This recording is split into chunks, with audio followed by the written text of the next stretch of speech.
We are here today with Kirstine Kærn from Denmark.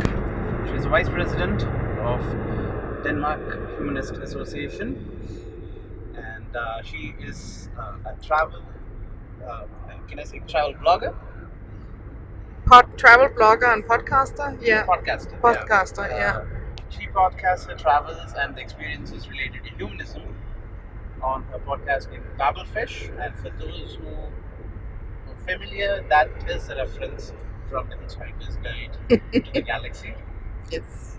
And so far she traveled 48 countries, and she looks like she's gonna go a long way further, covering many more countries and many more cultures, understanding how humanism works in those countries and the struggles, and how the fight against oppression in those countries is going on, how their rights are, and how they want to take the responsibility of the future generations and the direction they want to lead. So let's get to know something, and let's have just a conversation today. Hello, Yes. Christine. Hello. Woo. Okay, that's the part we're going to edit out. Driving in India. Yeah. So,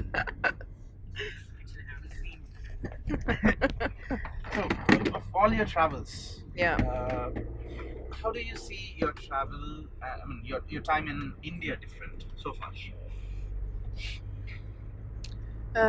So far, I think India has been the country I've been in where there is the most risks for now for non-believers. You know, I've been in some African countries where there's also been some retaliations and some violence against non-believers. But it's the first country I've visited where non-believers has actually been killed recently, is India. Um, when I traveled Africa last winter, there were some countries I decided not to visit, but it was more due to general security issues. You know, Nigeria, Congo, and other countries. It wasn't purely based on the fact that it's dangerous for non-believers. So I think that's the biggest difference, because I know I've also traveled in Indonesia and Malaysia, where there's also challenges for non-believers, but there are some challenges here. I visited Narendra Nayak in Mangalore and experienced how it is to be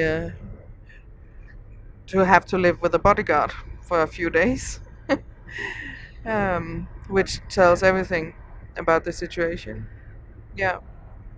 Christine, I came to know that you have interviewed many humanists across countries. Yeah. To begin with, how your journey has begun as a humanist? How I became a humanist? Yeah. Well, on my father's side, my grandparents were communists and part of the resistance during the Second World War. So they were atheists, and my dad is also an atheist. On my mom's side, my grandparents were Pentecostal, but left the religion since they lost a child and were told that it was due to their own sins that they lost a 4-year-old girl. So they ended up leaving the faith community, but were still Christian. And my mom is Christian as well, but not really strict. So I was raised to ask questions and be critical, especially also about religion.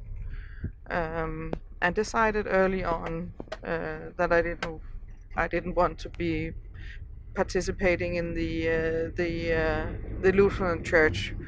In Denmark, most people belong to the Christian Lutheran Church. We are Protestants, and many kids get baptized even though that their parents don't believe. But I wasn't, and I could choose when I grew up.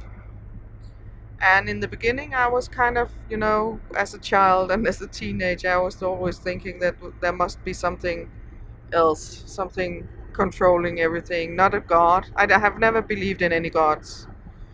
Um, but when I grew up, it kind of faded. In my 20s, I kind of know there's nothing there. It's only there's nothing going on. and later, but I haven't really, because we don't really talk about religion or belief in my country. It's not a thing. People keep it to themselves. It's kind of a private matter. Um, so my way in I've always been very focused on justice, and human rights is my thing. That's what, and that's why then I found the Humanist Society. It was formed 11 years ago, the Danish Humanist Society, and was we have an atheist association as well, but I've never felt the need for being part of an organization like that. But the humanist organization was found based on um, the need for rituals for non-believers, like when a child is born and we get married, or funerals or anything. And then I heard about the funding of the organization, and then I became a member 11 years ago. But I didn't become active until 6 years ago, and it was more like based on the fact that I want us to have a secular country, because we don't have. We have a constitution that is actually religious, even though most people, I guess, wouldn't believe it. Because in everyday life we act as a secular country, and there's no discrimination.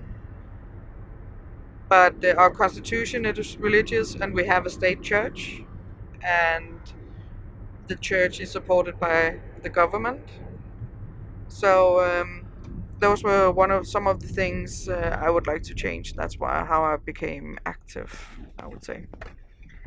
So, in the last decade, religion and religious forces have taken over some parts of Europe and Yeah. the rest of the world a little too much. Yeah. So, what are the changes in society that you notice because of this because of this religious divide, or religion taking over the society or the public's personal life? In my country, it hasn't been. It's kind of interesting, because we also have the discussion about cultural identity. What is it to be a Dane? And some people claim that it's also to be Christian, but that discussion don't go well, because most Danes are not religious. So it's kind of a strange thing to put into the equation in my country. But I've seen as a as a counterweight to people are fearing Muslims in my country, even though we hardly have any. But the political debate the last 20 years have done, there's been surveys showing that Europeans think that are maybe 3 or 4 or 5 times as many Muslims in their country as reality. And that's due to the public debate and the media, the politicians fear mongering a bit. I don't see a religious rise as much in Europe um, as in other parts of the world, um, like in Asia and in Africa, especially.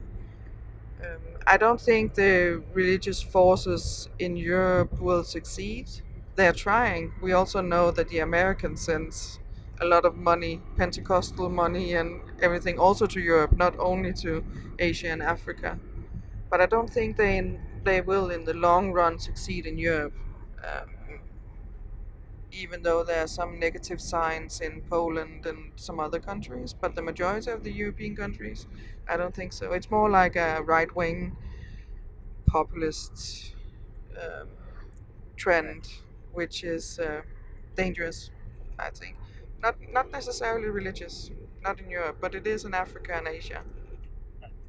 Right, and before we come back to political side of things, if you were to speak with a layman and talk about humanism, Yeah.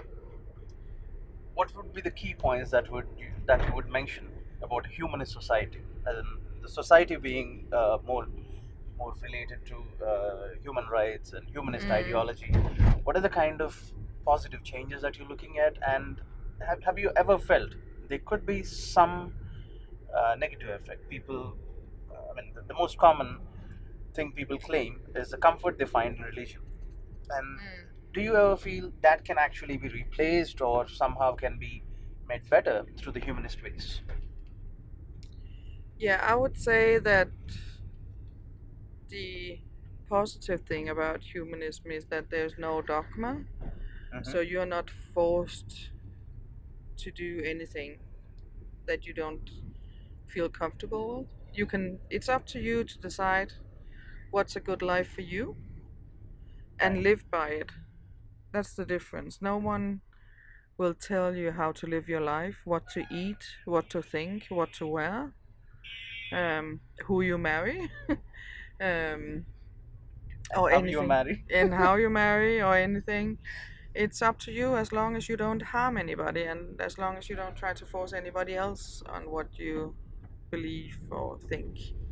And I think and everybody is equal. Uh, there's no difference on who your parents are or what you're born into or anything. That's the positive side. Beautiful. Of course, can be, and some people always also will say that can be a negative related to lack of community sense. If everybody just live their individual lives, what's the sense of community? And I think maybe that's one of the challenges we have, to creating those communities where people feel that they belong, because everybody wants to belong. Yeah. Okay, hello and welcome back. We are with Kirstine Kærn.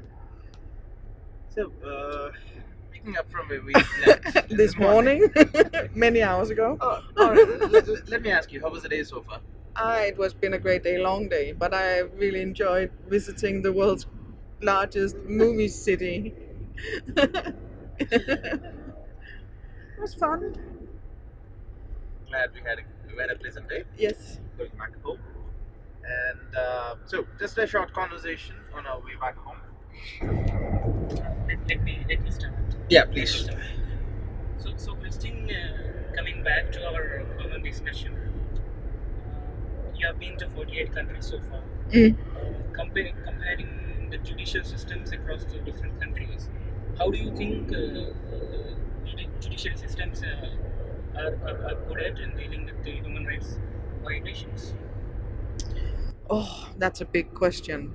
I would say, well, because the interesting thing is that in many countries where people are fighting for human rights, the constitutions are actually based on human rights.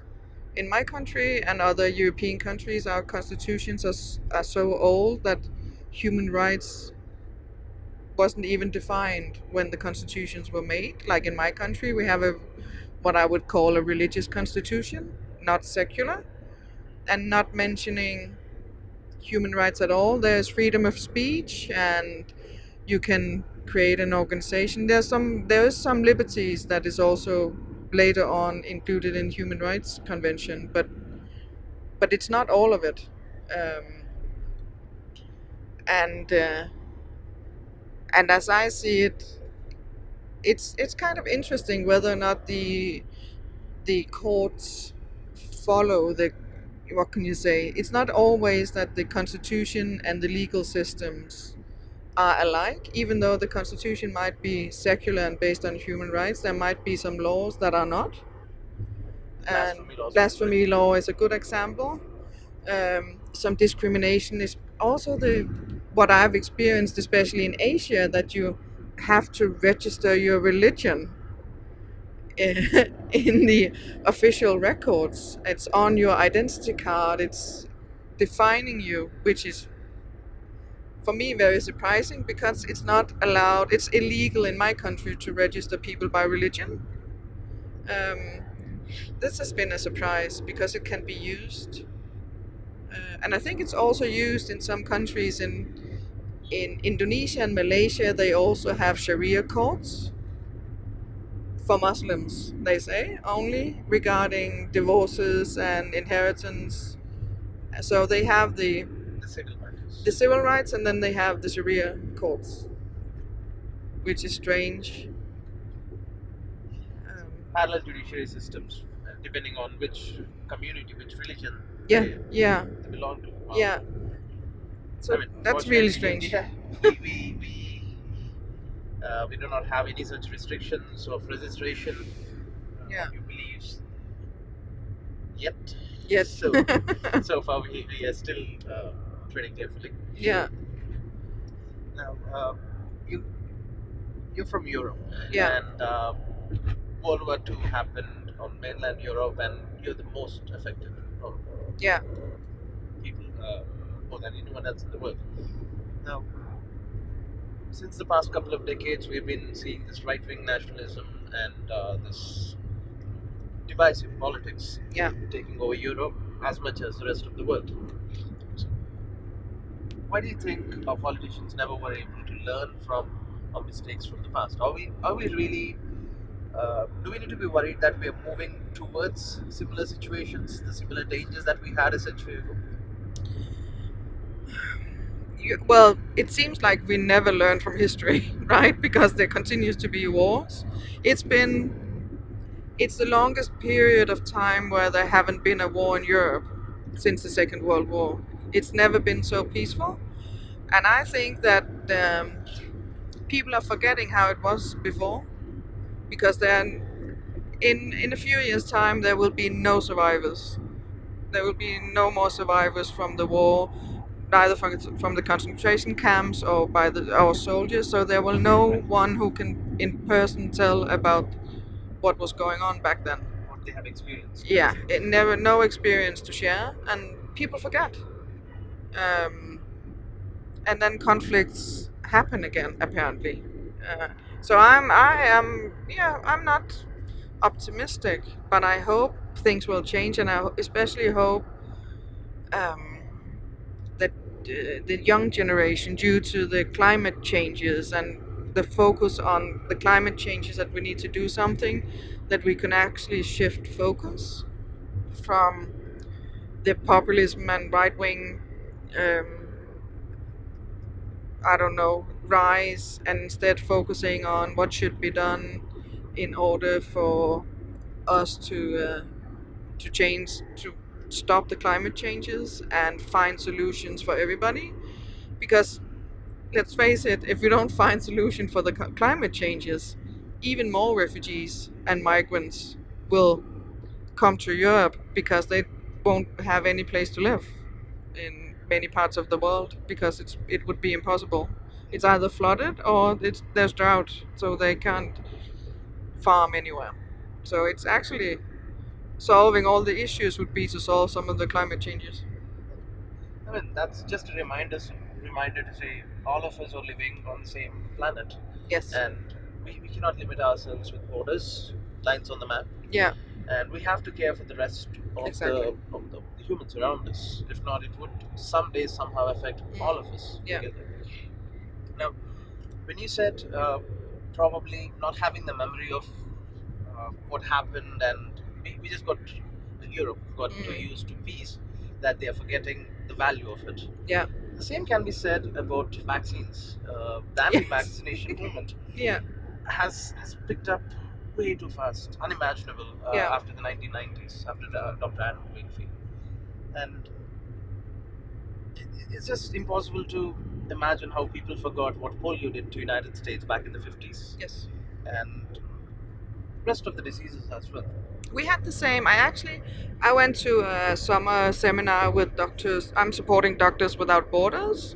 I'm a donor.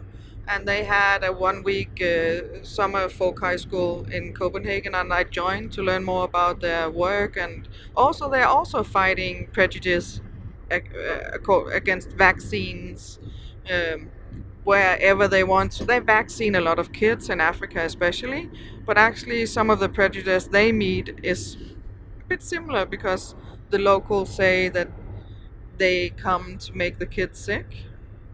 That's what they want with the vaccine. So instead of securing that they don't get sick, they make them sick. That's some of the stories they hear, and it's a bit the same in a bit another way in Europe, saying that the vaccines are harmful. So it's the same superstition that's going on. And it's a shame because also and that folk high school there was an older generation of retired people participating who could tell the rest of us that they remembered from when they were kids in the 50s. There were actually buses going around in Denmark screening kids for tuberculosis. And after that, we have actually declared that we don't have tuberculosis anymore in Denmark, but now it's coming back. We have cases now with tuberculosis. Yeah. Along with this scare of autism that is falsely linked to vaccines. Yeah. Can you talk us about and tell us about the other common misconceptions we've had? Say, for example, these religious organizations claiming that sterilization is being processed through these vaccines.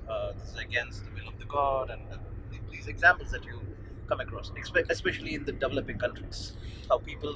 Yeah, it's mostly that they think that because it's mainly white people who comes as doctors and nurses, so it's kind of a I don't know. It is they think that they are there to harm them. It's not like xenophobia even in these communities. Yeah. So it's I don't know. It's a strange notion, and instead they would prefer to go to the local medicine man or healer if the kids get sick. So I'm only experienced the one thing that they think that the organizations deliberately want to make their children sick. And then the same thing, the HPV vaccine causes autism and, stuff like that. It's the same prejudice of everywhere, I think. Yeah, the autism scare around Yeah. vaccines, which has been Debunked. greatly big. Yeah. It has been debunked, it has been retracted by the papers which published it.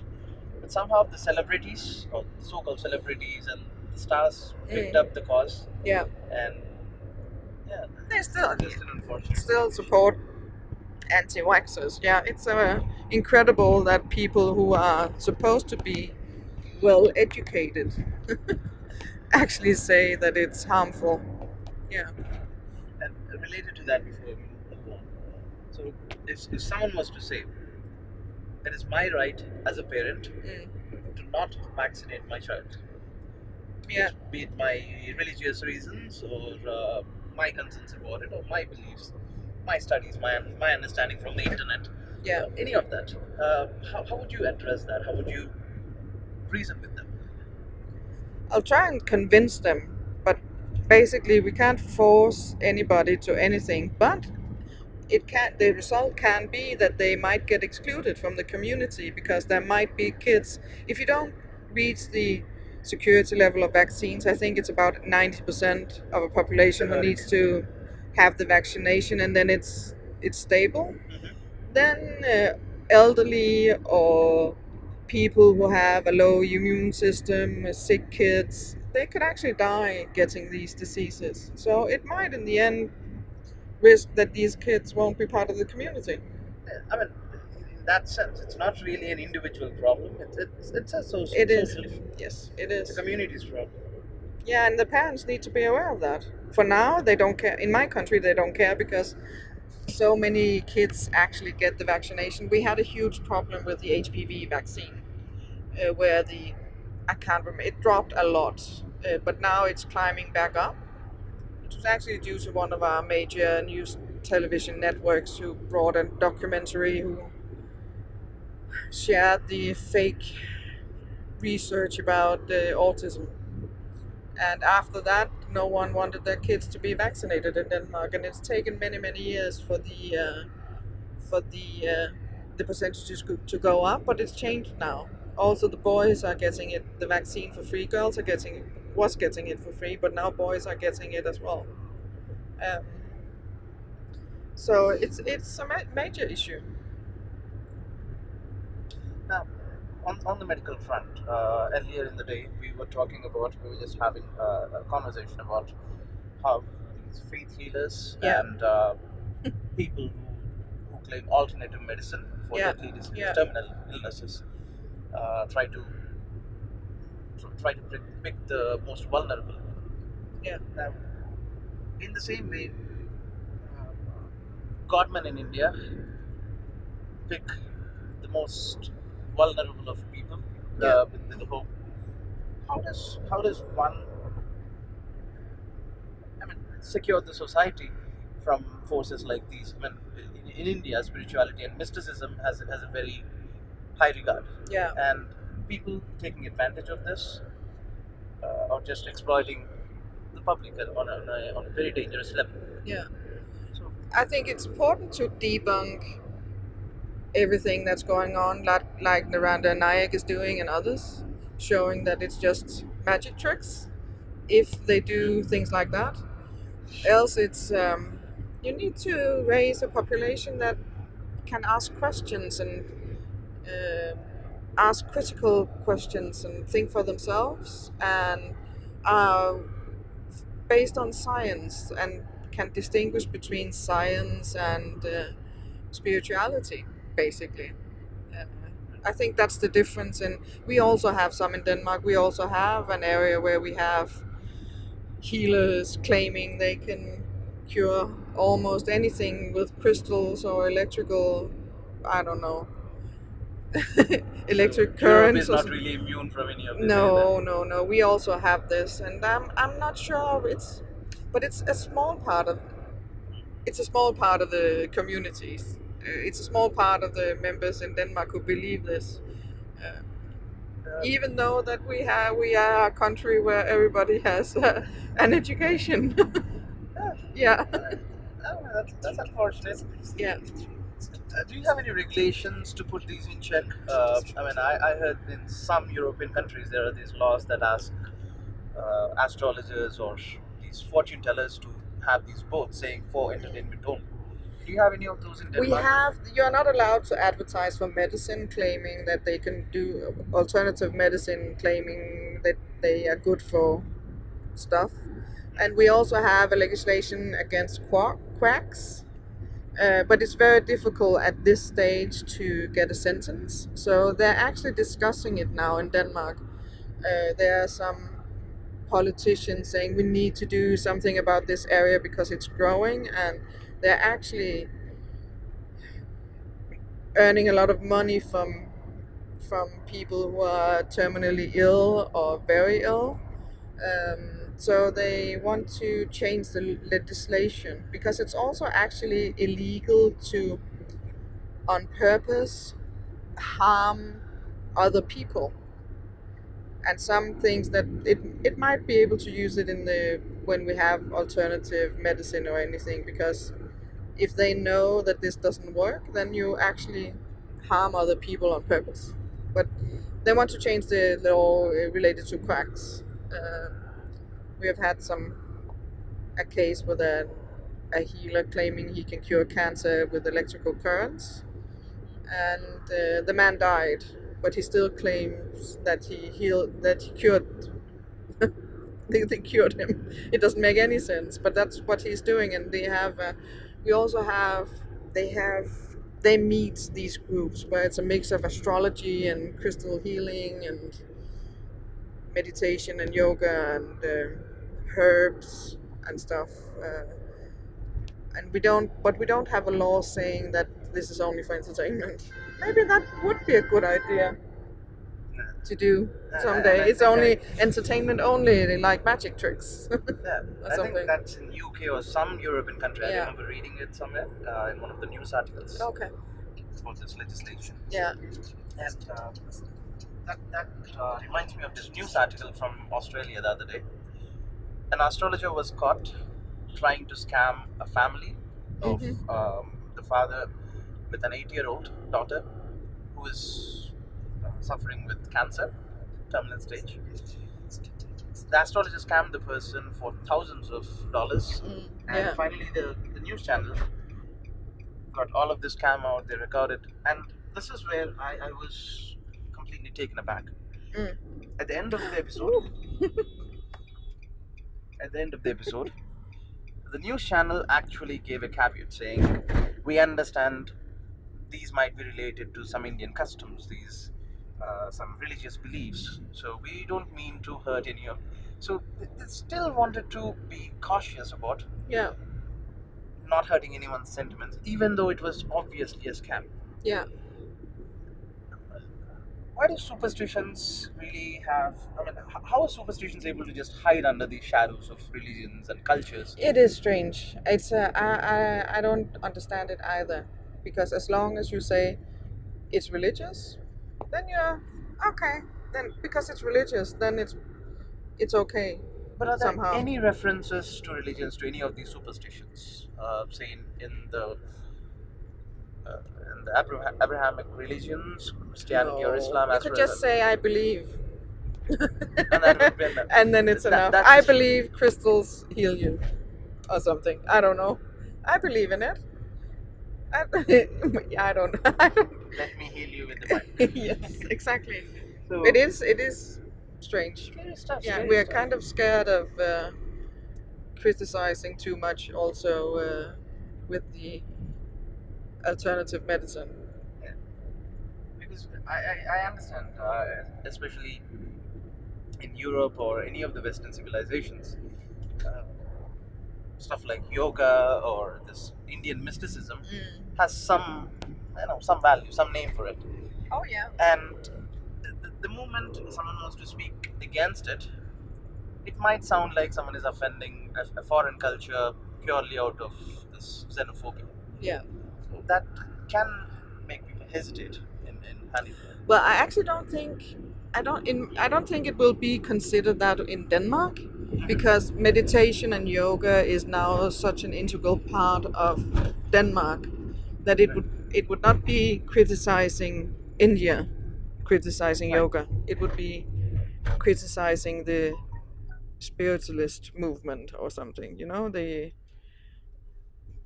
so it wouldn't be like that. And probably if you maintain more communication with humanists, I mean, which we're already doing, humanists from around the world, humanists from India can actually give you a lot of references that can assure you that none of these superstitions whatsoever have any relation to religion. They're absolutely neither Hindu or Buddhism or anything. None of No. those. Yeah.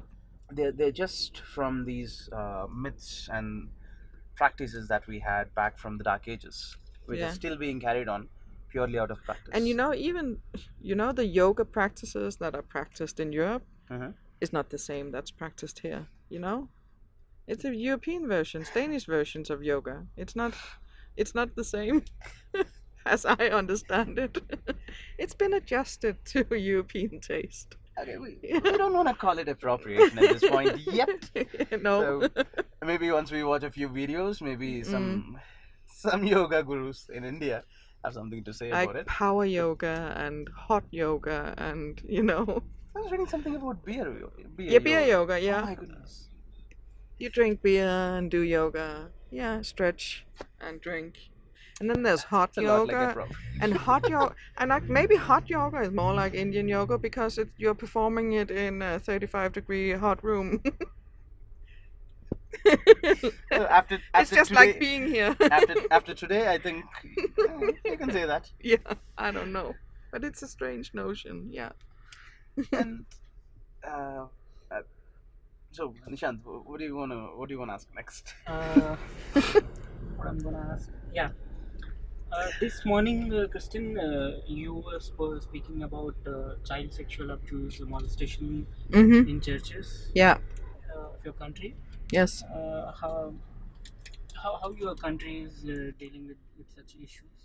When they find out, they deal with them. Yeah. But the difficulty is not. It's in some of the closed communities. It's difficult to find out.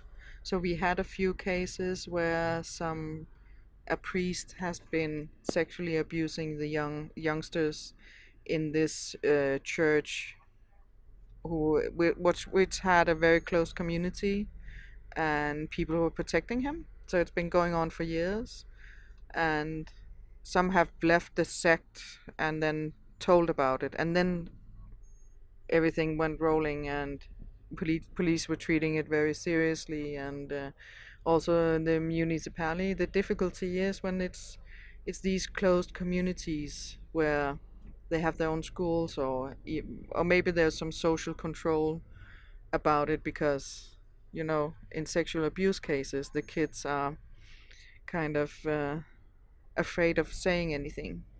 um, but it's being handled if they find out, and someone talks. So it's been taken very seriously. Um, Luckily, good thing we have strict legislation about this, and the teachers and other people who are in contact with kids have they have to be aware and have to report to the municipality if they suspect anything going on. And so Yeah. making them feel comfortable to Yeah. speak about it. They actually have And speak out. but they also, teachers for example, has a duty to notify the municipality if they suspect that either a child is being beaten at home or there's some sort of sexual abuse going on. So it's part of their job to notify the authorities, who will then make a case or look into it, actually. Yeah. So, during your travels, Mm. you've covered 48 countries so far, and your experience in the last couple of decades.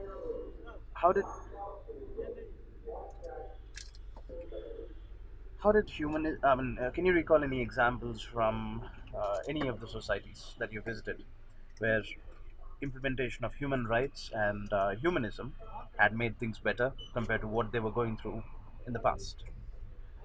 Can you think of any situations where the people going through these situations spoke about those Mm. examples? How uh, maybe the human rights on the international level or their local laws related to human rights saved them personally, say police brutality or oppression, class Yeah, oppression, I any of think these. so. There's been a lot of changes. There's especially, I think, the last decade. I think it's related to women's rights.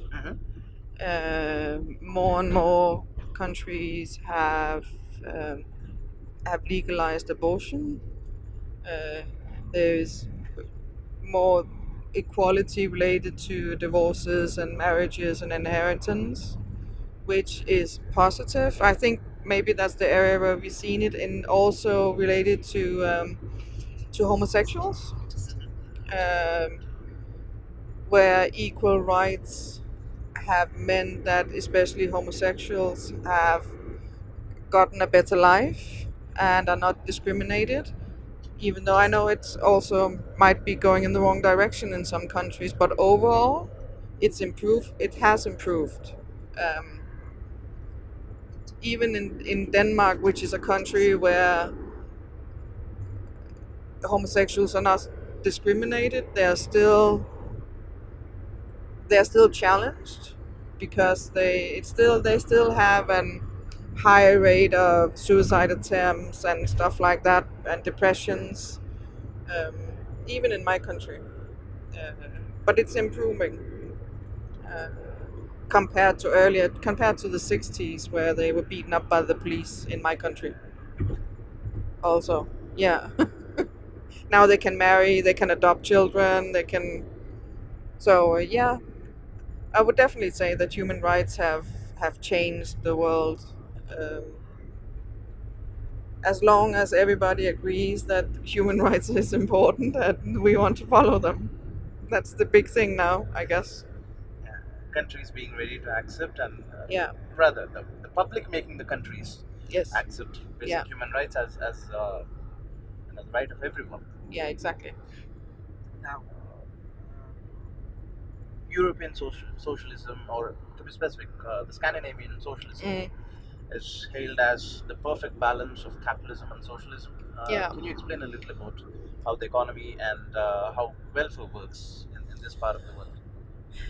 Yeah, it's pretty much a mix of, we pay a lot in taxes, but then the basic infrastructure and the basic needs of people are met, which means the state is taking care of infrastructure, which means roads, which means water, electricity. So there are some requirements. Everybody should have access to clean. We can actually drink the water out of our taps. It's not dangerous, and we have electricity.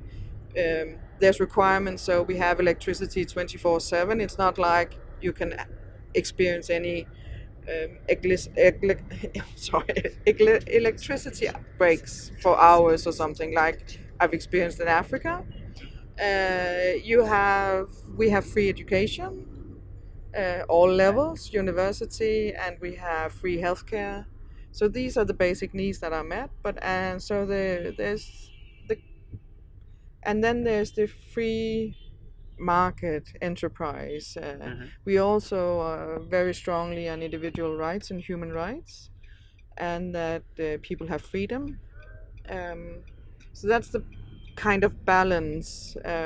Of course, the public sector is big in Denmark because we have so many institutions taking care of all needs, a lot of needs, and also supporting the businesses. According to research, Denmark is one of the best countries to establish a company in, Right. even though taxes are high, and also company tax is not cheap, but still, due to the infrastructure we have, it's a good place because we also have unemployment payment.